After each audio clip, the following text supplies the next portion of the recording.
오늘은 특별히 추수감사주일로 이렇게 예배를 드리게 돼서 너무 기쁩니다. 오늘도 우리가 하나님의 말씀을 잘 받으면서 우리 모두의 마음에 감사가 넘치기를 주의 이름으로 축복합니다. 제가 말씀을 전하기 전에 먼저 이렇게 하나님께 고백을 한번 드리고 싶어요. 우리 다 같이 한번 큰 소리로 항상 감사하며 살겠습니다 하고 우리가 먼저 주님께 고백을 하고 이렇게 말씀을 받으면 어떨까요? 우리 한번 큰 소리로, 이왕 하는 거 큰 소리로 항상 감사하며 살겠습니다 하고 우리가 주님 앞에 고백한다는 마음으로 다 같이 한번 고백하겠습니다. 시작. 항상 감사하며 살겠습니다. 아멘. 아멘. 우리 마음에 감사가 있다면 참 우리는 더 행복하게 살 것 같습니다. 우리의 행복의 조건은 물질을 많이 가지고 있다든지 아니면 명예가 있다든지 내가 많은 것을 누리고 있다든지 하는데 행복의 조건이 있다고 생각하지 않습니다. 우리 행복의 조건은 내 마음속에 지금 감사가 있는가, 하나님의 은혜가 있는가, 이것이 바로 하나님께서 우리에게 베푸신 행복의 조건이라고 믿습니다. 하나님은 우리가 행복하기를 원하셔서 그 행복의 비결도 말씀해 주셨어요. 그 행복의 비결이 바로 오늘 본문의 말씀입니다. 내가 범사에 감사하면 항상 행복할 수 있는 거예요. 어떠한 상황, 어떠한 어려운 일, 정말 생각하고 싶지도 않은 그러한 힘든 일이 혹시 생겼다 할지라도 그 상황을 내가 다 마음에서부터 이겨서 감사할 수 있다면 정말 그 사람은 세상이 감당할 수 없는 아주 능력 있는 믿음의 사람이요, 또 하나님께서 기뻐 보시는 그러한 사람이 될 것입니다. 항상 감사한다는 것은 행복의 비결입니다. 자, 이 감사한다는 말의 뜻은 내가 잘 받았습니다 하는 뜻입니다. 내가 잘 받았다고 믿고 있으면 그 사람은 감사하는 거예요. 그래서 gratitude, thank you라는 말은 well received, 잘 받았다는 말과 동의어입니다. 내가 어떤 경우에 누구에게 선물을 받았을 때 감사하죠. 내가 참 좋아하는 것을 얻게 되었을 때 감사하고, 또 누군가 나에게 도움을 베풀었어요. 도움을 받았을 때 참 우리는 감사합니다. 또 누군가가 나에게 관심을 갖고 배려를 해주고 참 너무나 감사한 일이에요. 어떤 상황이든지 무언가를 내가 받았다는 것을 내가 알고 있으면, 인정하고 있으면 그 사람은 반드시 감사할 수 있습니다. 받았는데 안 받았다고 하면 그것은 잘못된 거죠. 잘못된 겁니다. 근데 여러분 잘 생각해 보면 우리는요 참 많은 것을 받았어요. 그래서 모든 사람들은 정말 감사하며 살아야 합니다. 날마다 감사하며 살아야 하는 것이 바로 당연한 일이에요. 특별한 일이 아니라 너무나 당연한 일이에요. 우리 사람들이 인생을 시작하면서 태어날 때부터 그렇습니다. 우리가 태어날 때부터 뭐 생명 이런 것까지는 따지지 않더라도 우리는 태어나면서부터 다 거저받고 살게 됩니다. 아기가 태어나서 엄마의 젖을 먹을 때 그냥 공짜로 젖을 먹지 않습니까? 우리가 엄마의 젖을 먹고 자라면서 아기가 요즘 경기가 좀 힘드니까 엄마 오브로치만 젖 주세요 그러면서 젖을 먹는다든지, 뭐 옷을 입을 때 아니 뭐 대가를 지불합니까? 다 부모가 해주는 거 그냥 다 거저받습니다. 다 거저받으면서 성인이 될 때까지 평생을 그동안은 공짜로 다 사는 거예요. 그러니까 내가 모든 것을 공짜로 받고 여기까지 살아왔다는 것을 깨닫는다면 그 사람은 정말 이 감사가 항상 마음에 있을 수밖에 없습니다. 여러분, 우리가 감사하면서 모든 것을 내가 거저 받았다라는 생각을 잊지 않으면은 우리 삶 속에 여러분이 정말 지금 이렇게 생각하고 있는 행복보다 훨씬 더 행복할 수 있어요. 성인이 돼서 이제 뭐 고등학교를 졸업하고 이제 대학을 간다고 칩시다. 대학을 갈 때도 마찬가지예요. 사실 학비를 내야 되지만 대학 가는 청년이 학비를 낼 능력이 됩니까? 안 됩니다. 그럼 부모가 도와주든지 아니면 학교에서 공부를 좀 잘했을 때는 장학금을 주든지 아니면 또 때로는 그 학비를 나라에서 융자를 해줍니다. 그럼 잘 생각해 보세요. 학비를 내가 융자받고 저도 학비를 융자받고 공부를 했는데 가만히 보니까 얼마나 감사한 일입니까? 지금 당장 낼 돈이 없으니까 먼저 공부해라. 그리고 나중에 여유가 되면 갚아라. 아주 낮은 이자율로 공부할 수 있게 해주는 기회를 준다는 것, 너무나 감사한 일입니다. 그러니까 모든 것을 조금만 더 깊이 생각해 보면은 우리가 여태까지 살아온 모든 과정이 다 받은 게 참 많아요. 너무너무 받은 게 많습니다. 그래서 그 받은 것을 생각하면서 감사할 때 우리의 삶은 더욱더 정말 생기가 넘치고 힘이 넘치는 그러한 삶이 될 줄로 믿습니다.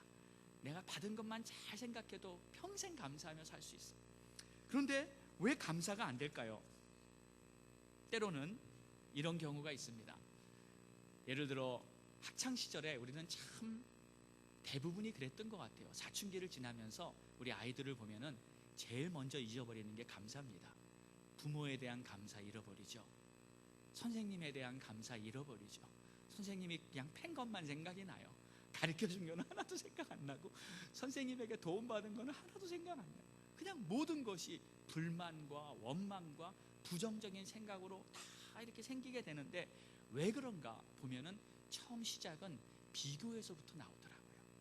친구나 뭐 아는 사람이 누군가가 나보다 더 잘 사는 것 같아요. 그럼 그 비교 때문에 마음에 감사가 사라집니다. 누군가 더 부자고요. 누군가가 더 좋은 옷을 입고요. 친구들이 더 좋은 신발 신고 다니고 그럼 그때부터 그 비교를 통해서 마음의 감사가 사라집니다. 자녀들이 금세 그 순간순간 부모님에게 감사하는 마음 다 잃어버리고요. 그리고 불평과 원망이 시작되죠. 그런데 그때부터 비교해서 이 친구들이나 뭐 상황을 보면서 질투하기 시작하면요, 금세 감사는 사라져 버립니다. 이 감사는요 꼭 새와 같은 것 같아요. 이 날개가 달렸어요. 그래서 잘 붙잡아 주지 않으면 금세 없어져 버려요. 한순간에 날아가 버려요. 이 감사가 날아가 버리고 마음에 비교를 통해서 질투가 생기고 불평이 생기면 그 사람은 그때부터 불행해집니다.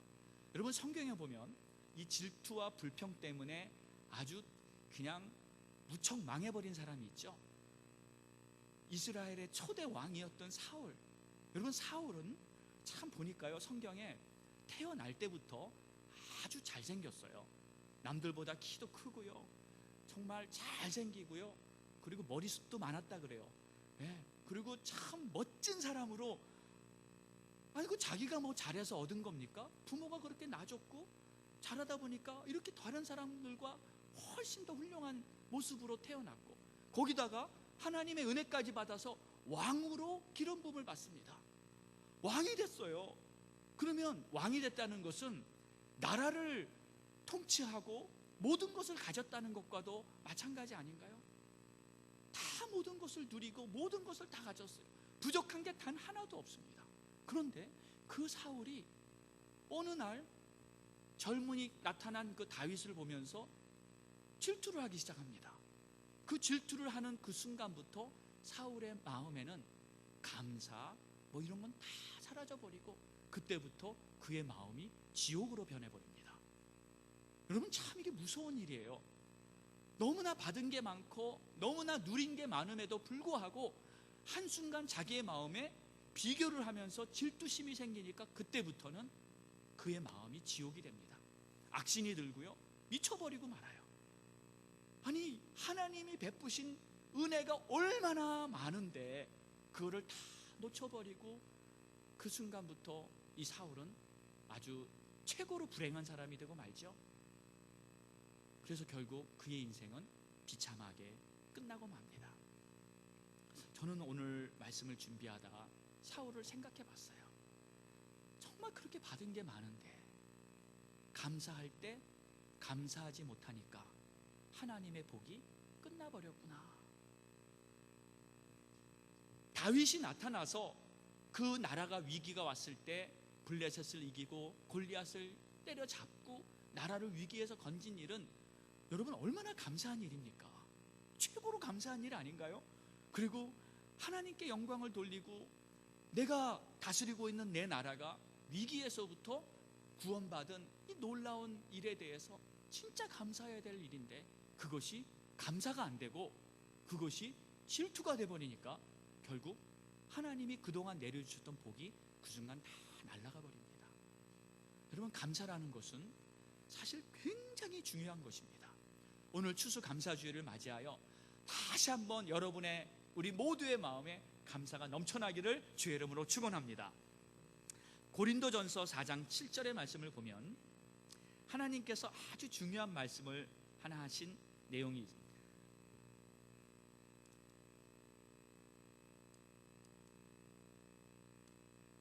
내게 있는 것 중에 받지 아니한 것이 무엇이냐? 내가 받았은즉 어찌하여 받지 아니한 것 같이 자랑하느냐? 하나님이 지금 말씀하시기에 우리가 지금 받고 누리고 살고 있는 것 중에 받지 아니한 것이 도대체 뭐가 있냐는 거예요. 다 받은 거라는 거죠. 그러면 내가 다 받은 건데 왜 받지 아니한 것 같이 살고 있냐는 거예요. 여러분, 한번 잘 생각해 보세요. 지금 내가 있는 것 중에 모든 것, 내가 누리고 지금 살아가는 순간순간, 심지어는 지금 살아 숨쉬는 데 필요한 공기, 내가 밟고 서 있는 땅, 자연, 모든 것들 다 거저 받은 거잖아요. 그러면 그것을 가지고 내가 하나님이 주신 이 놀라운 은총을 감사하면서 살아가는 것이 마땅히 하나님을 섬기는 우리의 모습이 되어야 할 줄 믿습니다. 그런데 받지 아니한 것 같이 자랑한다는 말은 원어에 보면은 이런 뜻입니다. 이 자랑한다는 말이 영광을 돌린다는 뜻인데 누구에게 영광을 돌리냐 하면 자기 자신에게 영광을 돌린다는 거예요. 그러니까 하나님이 다 주셔서 내가 다 받아가지고 감사하면서 하나님 앞에 영광을 돌리고 살아야 되는데 그게 아니라 나는 받은 것이 없는 것 같아. 나는 아무것도 내가 이렇게 받은 것이 없어. 그리고 내가 여태까지 사는 동안 내가 스스로 다 했다는 거예요. 그래서 자기 자신에게 영광을 돌린다는 거예요. 자기 자신에게 자랑한다는 거예요. 내가 했다, 내가 이루었다, 내가 모든 것을 해냈다 하고 생각한다는 거예요. 근데 여러분, 이게 사실 하나님 앞에서는 어떤 모습이죠? 참 교만한 모습이잖아요. 하나님은 내가 다 줬다. 그런데 아니, 난 받은 게 없어요. 내가 다 이루었습니다 하고 생각을 한다면 이것은 하나님이 보실 때 아주 그냥 호통 야단을 맞은 그러한 잘못된 생각이죠. 오늘 성경에서 고린도전서 4장 7절에는 하나님이 이렇게 안타깝게 말씀하시는 거예요. 여러분, 모든 것을 하나님께서부터 다 주셔서 받았다고 믿으십니까? 네. 그러면 이런 생각은 가질 수가 없어요. 하나님께서부터 다 왔다. 하나님이 주셨다. 좋은 것도 하나님이 주셨고 때로는 나쁜 것도, 잘못된 어렵고 힘든 일도 그것도 하나님이 주셨다. 사실 힘든 일을 겪었을 때 마음으로 감사하기는 쉽지 않죠. 네. 그럼에도 불구하고 우리는 압니다. 뒤돌아보면, 나중에 보면 다 합력해서 하나님이 선을 이루시려고 우리에게 잠시 허락하신 연단이라고 우리는 믿습니다. 그래서 그것마저도 감사할 수 있는 거예요. 그래서 감사한 사람은 겸손한 사람입니다. 교만한 사람은 받은 게 없다 생각하고 다 내가 했다 하고 감사하는 사람은 하나님 앞에 겸손하고 하나님을 바라보고 하나님께 영광을 돌리는 사람이죠. 그럼 하나님은 그 겸손한 자에게는 계속 복을 주시고 교만한 자에게는 하나님은 대적을 하신다 그랬어요. 그러니까 겸손한 마음으로 감사하는 마음을 계속 갖고 있다는 것은 너무너무나 중요한 것입니다. 범사에 감사하며 그리스도 예수 안에 우리를 향하신 하나님의 뜻을 이루시는 우리 모두가 되기를 주의 이름으로 축복합니다. 자, 만약에 감사를 잃어버리면 어떠한 문제가 생길까요? 여러분, 감사를 잃어버려 보신 적 있으시죠? 저도 그런 때가 있었어요. 그런데 감사를 잃어버리면 첫 번째, 뭐 다른 거 다 둘째 치고 우리는 믿음의 사람들이니까 첫 번째, 예배가 안 됩니다. 예배를 실패합니다. 예배가 그냥 형식으로 교회는 와도 감사가 안 될 경우에는 예배가 막힙니다. 감사는 하나님의 문, 성전, 여기서 말하는 문은 단순히 이렇게 물질적인 문만을 얘기하는 것이 아니죠. 하늘 문을 말하고 있고요, 하나님께서 문을 열어 예배를 받으시는 그 영적인 상태를 말합니다. 감사가 없으면 예배가 안 되는 거예요. 우리 다 같이 한번 크게 읽어볼까요? 시작. 감사함으로 그의 문에 들어가며 찬송함으로 그의 궁정에 들어가서 그에게 감사하며 그의 이름을 송축할지어다. 아멘입니까? 감사하면서 문이 열리는 거예요. 감사하면서 하나님 앞에 나가는 거예요. 감사하면서 하나님 앞에 찬송하고 영광을 돌리고 송축을 하는 것이지, 이 감사가 빠지면 예배에는 참석한다 할지라도 그냥 어떻게 보면 구경꾼일 수 있고요, 그냥 몸만 있는 거예요. 감사가 없으면 하나님과 전혀 교통이 이루어지지 않는 거예요. 그래서 예배를 드리러 간다 하는 경우는 사실 이러한 겁니다. 하나님, 내가 오늘 예배를 드리는데 모든 게 다 감사해서 나를 지으신 하나님께 감사하고, 내가 그동안 지금까지 살아온 것을 다 생각해 보니까 너무 감사하고, 힘든 일도 있었지만 돌아보니까 그 위기 때마다 하나님이 다 이렇게 건져주시고 지켜주시고 세워주시고 오늘까지 오게 해주셨는데, 하나님 생각해 보니까 감사한 거예요. 오늘 그래서 내가 하나님께 예배 드립니다 하는 이러한 마음을 가지고 감사하며 예배를 드릴 때 이제 하나님께 정말 이 교통이 이루어지는 그러한 예배가 되는 줄로 믿습니다. 그래서 이러한 감사하는 마음을 가지고 하나님께 나오는데, 물론 아직 이렇게 예배를 드려오면서 이 감사로 예배를 드려야 되는데, 감사가 없으면 문이 안 열리고 모든 것이 막히는데, 내가 진정으로 감사를 할 때 여러분 어떠한 영적 상황이 이루어지냐면 이러한 현상이 생깁니다. 내가 진짜 감사해서 하나님 앞에 예배를 드리면 하나님이 그 예배를 받으시죠. 기쁘게 받으시죠. 그러면 하나님이 나에게 감사를 하십니다. 왜냐하면 하나님도 받으셨잖아요. 그래서 예배는 하나님이 감사하는 시간이에요. 내가 감사를 드릴 때 하나님이 나의 감사를 받으면서 하나님이 감사하세요. 하나님이 나에게 고마워하세요. 왜요? 내가 너에게 베풀어 준 걸 너가 아는구나, 너가 나에게 감사하는구나. 그래서 하나님이 우리가 감사로 드리는 예배를 너무 기뻐하세요. 그리고 하나님도 받으셨기 때문에 하나님도 감사하니까, 그러니까 이런 형태가 벌어지는 겁니다. 우리가 막 감사하면서 하나님께 예배를 하는데 하나님이 그 감사를 받으시면서 하나님이 막 우리에게 감사를 해요. 그래서 감사와 감사가 막 함께 어우러져서 아름다운 감사의 교통이 이루어지니까 그것이 바로 천국이죠. 그것이 바로 천국이에요. 그래서 예배 때는 천국을 맛보는 거예요.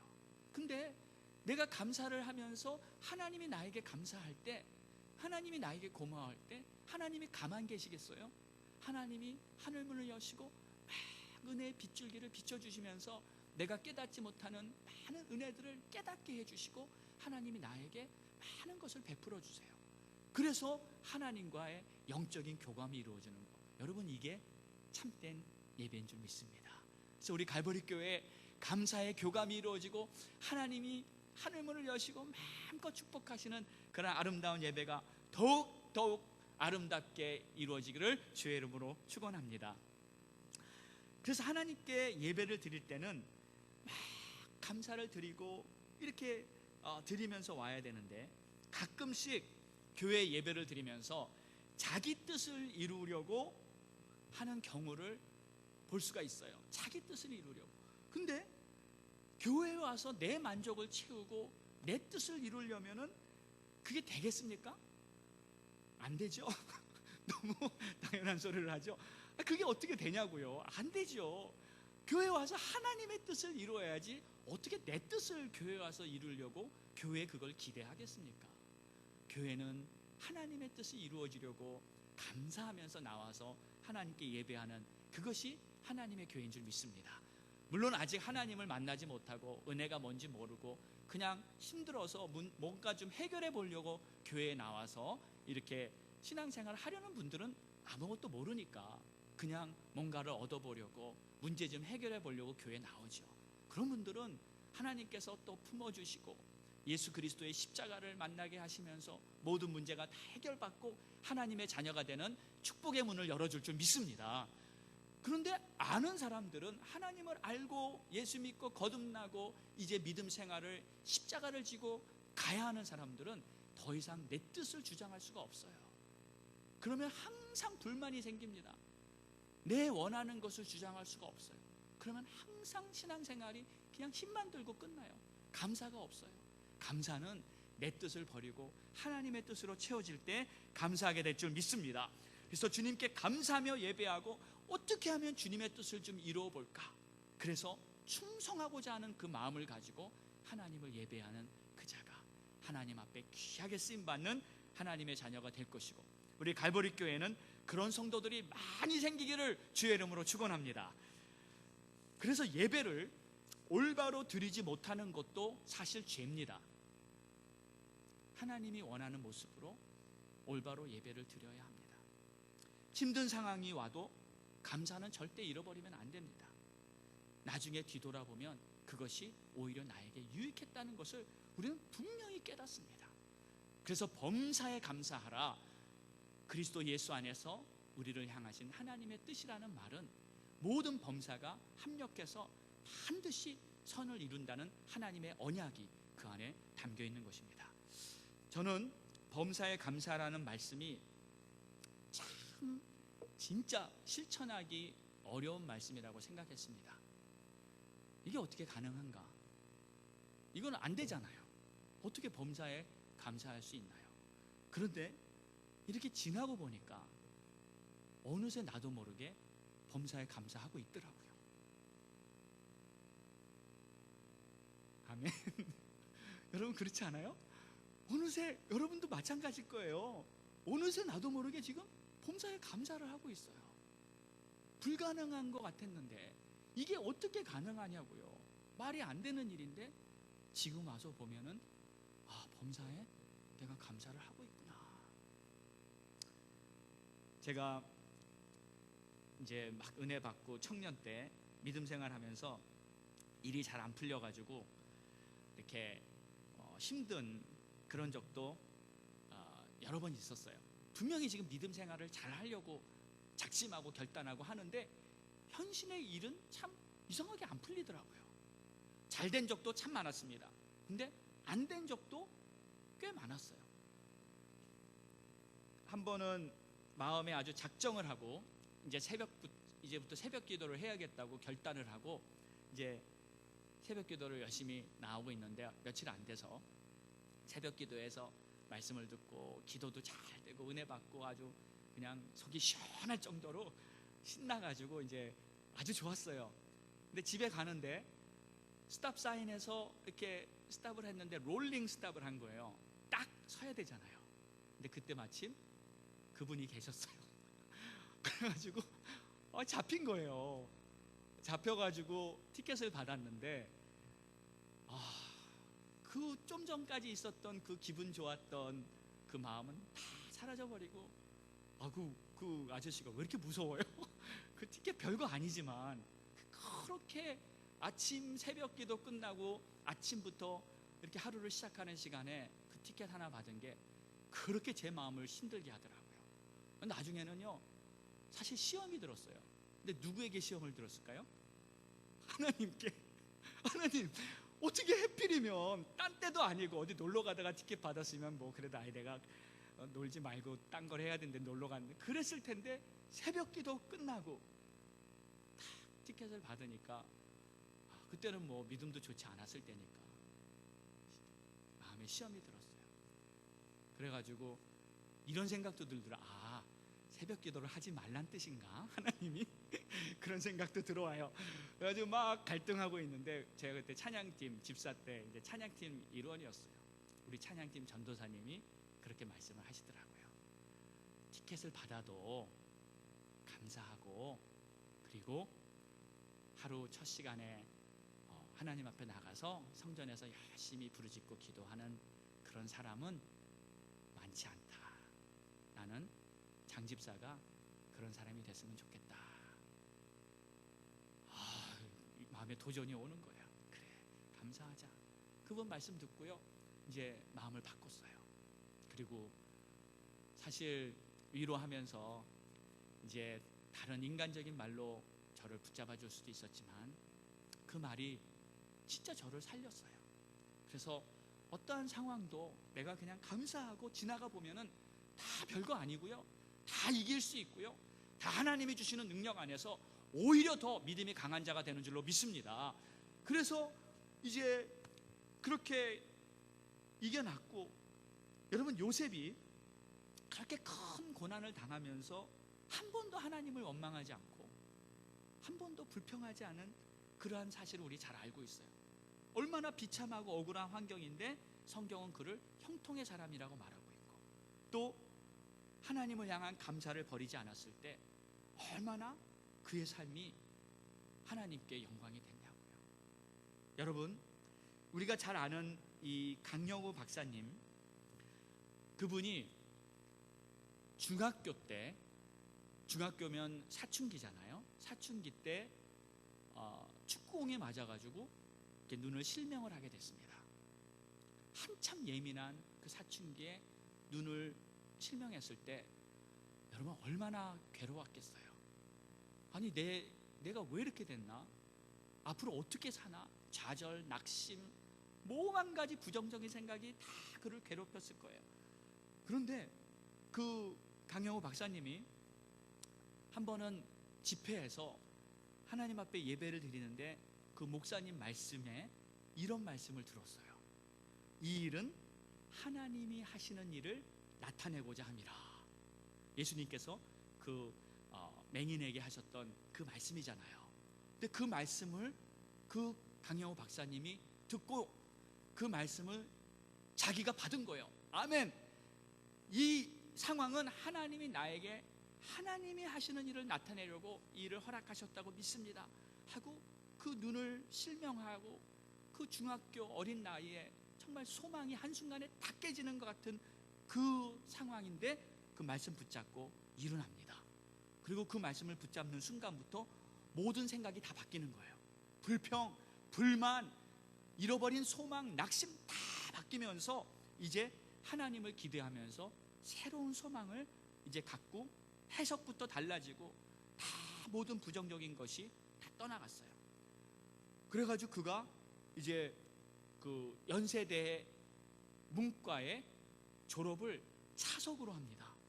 그리고 미국에 유학을 왔잖아요. 미국에 유학을 와가지고 이 교육학 석사, 심리학 석사, 또 교육학 철학 박사, 한국의 맹인으로서 최초로 박사학위를 얻고요, 미국의 백악관의 대통령의 자문위원으로, 여러분 대단한 거 아닙니까? 한국인 중에서는 최고의 높은 자리에 올라간 그러한 사람이 됐어요. 근데 그분이 이런 간증을 합니다. 사실 제가 눈을 실명하기 전까지는 공부를 그냥 그저 그럭저럭 평범하게 했어요. 근데 눈을 실명한 후부터 공부를 더 잘한 거예요. 근데 여러분, 이게 가능합니까? 아니, 눈이 보여야 책도 보고 활동도 더 많이 할 수 있고 훨씬 더 눈이 있어야 공부가 잘하는 거잖아요. 근데 이거 거꾸로예요. 눈이 있을 때는, 잘 보일 때는 오히려 그냥 그저 공부했는데 눈을 잃고 나니까 하나님의 말씀을 레마로 받고 더욱더 힘차게 공부하면서 다른 게 안 보이니까, 원래 눈에 뵈는 게 없으면 힘이 나죠. 눈에 뵈는 게 없으니까 그냥 공부만 들이답한 건가. 그래가지고 이렇게 훌륭한 분이 되셨어요. 그러니까 사실 현실적으로 닥친 큰 고통이 오히려 그분에게는 감사할 일이죠. 여러분, 이것이 바로 하나님께서 함께해 주시는 삶인 줄 믿습니다. 힘든 일이 생겨도 오히려 역전이 되는 우리의 인생, 하나님이 함께해 주시는 하나님의 사람들의 삶인 것이죠. 자, 그러면 우리가 왜 범사에 감사할 수 있을까? 여러분, 이유가 뭘까요? 왜 우리는 범사에 감사할 수 있을까? 한마디로 표현하면 가장 큰 것을 내가 얻었기 때문입니다. 가장 큰 우리 주 예수 그리스도를 우리가 얻고 모든 죄에서 깨끗이 씻김받고 영원한 생명을 얻었기 때문에 모든 것에 감사할 수 있는 줄 믿습니다. 자, 여러분, 정말 큰 것을 얻었으면 적은 것들이 여러 가지 이런저런 일이 생겨도 별로 마음이 흔들리지 않잖아요. 여러분, 만약에 로또라 그러나요? 로또? 맞나요? 로또에 1천억 불을 당첨받았다고 한번 생각해 보세요. 계산이 공이 몇 개인지 계산이 잘 안 가죠. 어마어마한 돈을 내가 당첨받았어요. 그러면 기름값이 오른다고 뭐 마음이 좀 불안하겠어요? 보험비가 오른다고 마음이 불안하겠냐고요. 세상이 어떻게 변해도 내 후손 몇십 대까지 먹고 살 수 있는 넉넉한 재산이 다 있는데 뭐 어떤 일 가지고 내 마음이 요동하겠어요? 여러분, 큰 것을 얻으면요, 그것을 확실히 내가 쥐고 있으면요, 작은 일들에는 어떤 일이 생겨도 아무 요동함이 없습니다. 또 어떤 사람이 예를 들어 죽을 병에 걸렸다고 가정해 보세요. 내가 지금 병에 걸려서 죽게 됐어요. 의사가 시한부 기한을 줬습니다. 이제는 마지막 때가 왔어요. 이제 내일 모레 죽어요. 마음에 작정을 했습니다. 완전히 이제 인생을 정리를 다 했어요. 나는 이제 죽는다. 오케이. 그런데 갑자기 기적이 일어났어요. 갑자기 내일 모레 죽어야 하는 내가 기적적으로 모든 병이 다 사라지고 살아났어요. 그리고 병원에서 퇴원했어요. 그럼 여러분, 기분이 어떨까요? 와, 이게 웬 보너스 삶인가? 여러분, 그랬을 때 이 하늘을 보고 땅을 보고 모든 걸 봐도 이건 다 감사한 거예요. 모든 것이 감사한 거예요. 그때 만약에 누가 와서 나에게 욕을 하고 등을 한 대 때리고 가도 에이, 뭐 그런가 보다 하고 뭐 말겠지. 그 사람 붙들고 막 싸우겠어요? 내가 이렇게 새 생명을 얻고 내가 이렇게 귀한 새로운 날들을 얻었는데 다른 것은 별로 마음에 걸리지도 않습니다. 여러분, 예수 믿고 하나님의 자녀가 된 게 바로 이와 같지 않습니까? 하나님이 나에게 새 생명을 주시고 이제 내가 마음껏 죽을 생명에서 다시 살아난 것 같은 그러한 놀라운 새 생명을 얻었다는 것을 여러분 꼭 기억하시기를 바랍니다. 한국에 있는 기독교 학교에서 하루는 이런 숙제를 내줬어요. 지금 자살을 하려고 하는 한 사람이 있는데, 이제 학생들 보고 그 자살을 하려는 사람에게 이제 어떻게 말을 해줘야 되는가, 어떤 권면을 해줘야 되는가 편지를 쓰라는 거예요. 편지 쓰는 게 숙제입니다. 그래서 그 숙제를 하고 학생들이 다 받았잖아요. 근데 한 학생이 이제 그 숙제를 하는데 그 학생이 사실 마음에 굉장한 어려움을 갖고 있었어요. 부모에 대해서 굉장히 불만이 많았어요. 우리 부모는 도대체 왜 저런가 하면서 온갖 불만, 불평 가득하고 내 인생에 대해서 왜 나는 지금 이렇게 살 수밖에 없는가, 그러면서 그 마음이 온통 그냥 시꺼먼 상태가 되고 있었는데, 숙제니까 해야 될 거 아니에요. 그 자살을 하려고 하는 그 사람에게 내가 뭔가 말을 해줘야 되잖아요. 그래서 편지를 쓰기 시작합니다. 막 쓰다 보니까 결국은 다른 말이 쓸 게 없잖아요. 내가 만난 예수 그리스도 십자가 복음에 대해서 써야 되잖아요. 그래서 복음에 대해서 씁니다. 예수님의 십자가에 대해서 하나씩 써나기 시작합니다. 그런데 갑자기 벼랑간 나를 구원하신 우리 주 예수 그리스도의 그 사랑과 희생이 너무 감사한 거예요. 갑자기 쓰다가 눈물이 뚝뚝 떨어져요. 나 같은 사람을 우리 주님이 구원하셔서 영원한 생명 주시고 아직도 부족하고 원망하고 불평하고 있는 이 내 더러운 마음을 위해서도 우리 주님께서 평강과 안식을 주시고 막 쓰다가 생각이 나는, 나중에는 쓰다가 그냥 지가 펑펑 웁니다. 펑펑 울면서 그 십자가 사랑에 대해서 감사하고 그 숙지하다가 자기가 은혜를 받고 만 거예요. 여러분, 그렇지 않나요? 정말 우리가 예수 그리스도의 그분께서 주신 영원한 생명을 항상 생각하고 그 십자가 복음으로 내가 하나님의 자녀가 됐다는 것을 생각하면 아무리 어렵고 힘든 상황이 와도 모든 것을 감사로 이겨낼 수 있을 줄 믿습니다. 우리의 마음에 오늘 다시 한번 내가 십자가 그 사랑으로 구원받은 하나님의 자녀가 됐다는 것 잊지 않고, 또 뿐만 아니라 주님이 지금 내 안에서 나와 함께 거하고 계시다는 것을 잊지 않고 감사하면서 여러분 모두의 삶을 이겨나가시는 그런 우리 갈보리 성도님들 되시기를 주의 이름으로 축복합니다. 아멘. 다 같이 눈